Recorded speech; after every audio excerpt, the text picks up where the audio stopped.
What is Pesach Sheini? So a year after when the Jews left from Egypt, they were wandering in the desert and they had their first Pesach in the desert.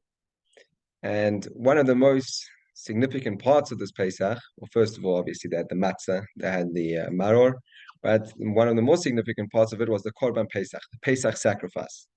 And one of the halachas, one of the laws of bringing the Pesach sacrifice is the fact that you had to be pure. And if you had touched somebody that was dead or something like that, so it made you impure, and then you were not able to bring the Korban Pesach. So there was a bunch of people that had touched people that were dead. They were also carrying the bones of Joseph. There are different instances why they could have been touching dead, and they were impure, and therefore they would not be able to bring the Korban Pesach, the Pesach sacrifice. And as a result, it just meant that they weren't able to do it. And of course, Hashem doesn't have, doesn't get upset when somebody isn't able to do something, right?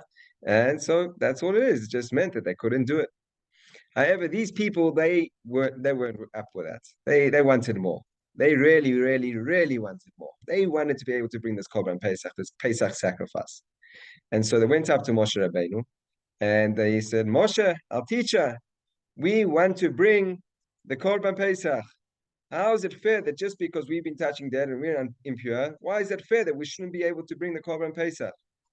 So Moshe Rabbeinu said, Ahya, and he went to Hashem, and Hashem said, you know what? These people are speaking right, they're speaking truth, and as a result of that, I'm going to give them another opportunity to bring this Korban Pesach. And when was that? A month later. Right? Today we're exactly a month after the when Pesach was. A month later, that's when the Jews will be able to bring the Korban Pesach. And so therefore Hashem gave a new commandment. Right? Hashem, if not for this, Hashem, there would have been 612 commandments. Hashem gave a new commandment, a brand new commandment to his Torah that in his Torah that whoever is not able to bring the Korban Pesach on Pesach because of whatever reason, let's just say because they were impure, so then they would be able to bring it on they would be able to bring it on Pesach Sheini, which is exactly a month later. This is such a powerful, that's the background of Pesach Sheini, but it's just such a powerful lesson for us because, like we always hear the line, it's not that you're not able, it's that you don't want.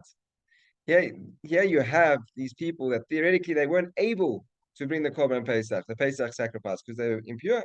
But because they wanted it so badly, so Hashem made an entire new commandment for them. And it's something we see it all over in other places. It just comes to my head where we see it is that, like we know, Moses, when he was born, he was put into the river, and King Pharaoh's daughter came down to the river, and she saw this basket that was very far away, far out of reach. She heard a baby crying, so she stretched out her arm to get it.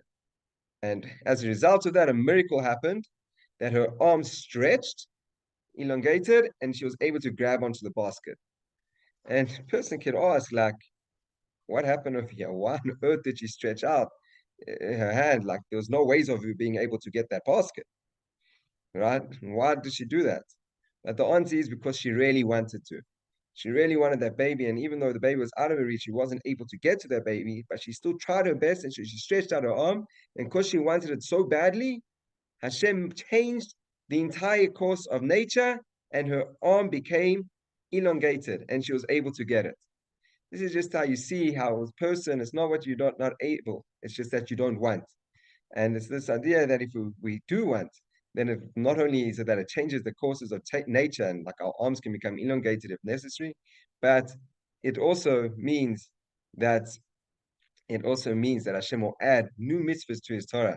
This is something mind-boggling, and it's really inspiring for us. And it's actually, I think, it's something that we can relate to because at the end of the day, you think of a relationship between a father and a son, and if maybe a father will tell the son, no, we're not able to, we can't afford it, not able to for whatever reason.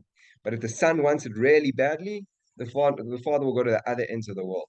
So to Hashem, who loves us like a father, right, and loves us like a son, like a child, if we really want it, of course Hashem's going to give it to us. If we really want it, obviously it needs to be best for us. But